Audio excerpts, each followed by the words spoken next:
సనాతన ధర్మ should be eradicated. ఇదే కాంట్రవర్షియల్ స్టేట్మెంట్ చెప్పిండు తమిళనాడు మాజీ సీఎం ఎంకే స్టాలిన్ కుమారుడు ఉదయనిధి స్టాలిన్.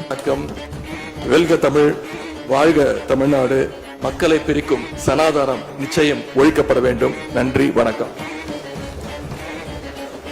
ఇది ఫస్ట్ టైం కాదు, ఇంతకు ముందు కూడా సనాతన ధర్మం మీద కామెంట్స్ చేసిండు. கொசு, டெங்கு காய்ச்சல், மலேரியா, கொரோனா இதையெல்லாம் நம்ம எதிர்க்கக்கூடாது, ஒழித்து கட்ட வேண்டும்.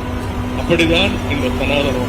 మళ్ళీ స్టేట్ అసెంబ్లీలో నిలబడి సనాతన షుడ్ బి ఎరాడికేటెడ్ అంటూ సనాతన ధర్మాన్ని రూట్ నుండి రిమూవ్ చేయాలని మాట్లాడిండు. కానీ అథర్వ వేదాలో సనాతనానికి ఒక పవర్ఫుల్ డెఫినేషన్ ఉంది. బిగినింగ్ లేనిది, ఎండింగ్ లేనిది. నిన్నెంత కొత్తగా ఉందో ఈ రోజు కూడా అంతే కొత్తగా ఉండేది. సృష్టి ఉన్నంత వరకు నిలిచేది అదే సనాతన ధర్మం. యూనివర్స్ లో ప్రతి పార్టికల్ లో సనాతనం ఉంది. ఎన్నో అటాక్స్ జరిగాయి, ఎన్నో ఇన్వేషన్స్ జరిగాయి, కానీ ఇప్పటికీ సనాతన ధర్మ అదే డివైన్ పవర్ తో నిలబడి ఉంది. ఇలాంటి ఎటర్నల్ ధర్మాన్ని ఎవరు ఎరెస్ట్ చేస్తారు? ఇండియాలో అత్యధిక టెంపుల్స్ ఉన్న స్టేట్స్ లో తమిళనాడు ఒకటి. ప్రతి ఇయర్ వేల కోట్ల రెవెన్యూ ఈ ఆలయాల ద్వారా వస్తుంది. ఇలాంటి రాష్ట్రం నుండి సనాతన ధర్మాన్ని డిస్ట్రాయ్ చేయాలని మాట్లాడడం షాకింగ్ అసలు. ఇంకా బాధాకరమైన విషయం ఏంటంటే అక్కడే ఉన్న చాలా మంది హిందూ లీడర్స్ ఈ వ్యాఖ్యలపై అస్సలు రియాక్షన్ కూడా ఇవ్వలేదు. ఈ తలపతి విజయ్ కి అయితే నోటి నుండి మాట కూడా రాలేదు. ఇప్పటి కాలంలో కొందరు రిలీజియన్ ని టీఆర్పీ కోసం యూజ్ చేస్తారు, మరికొందరు ఫేమ్ కోసం. కానీ సనాతన ధర్మం మాత్రం వేల ఏళ్లుగా నిలిచిన ఒక వే ఆఫ్ లైఫ్. సనాతనం ఒక రిలీజియన్ మాత్రమే కాదు, అది ఇండియా కల్చర్, ఇండియా సోల్. అప్పట్లో వచ్చిన మొగులులే ఏం బీకలేకపోయారు, మీరేం బీక్తారు?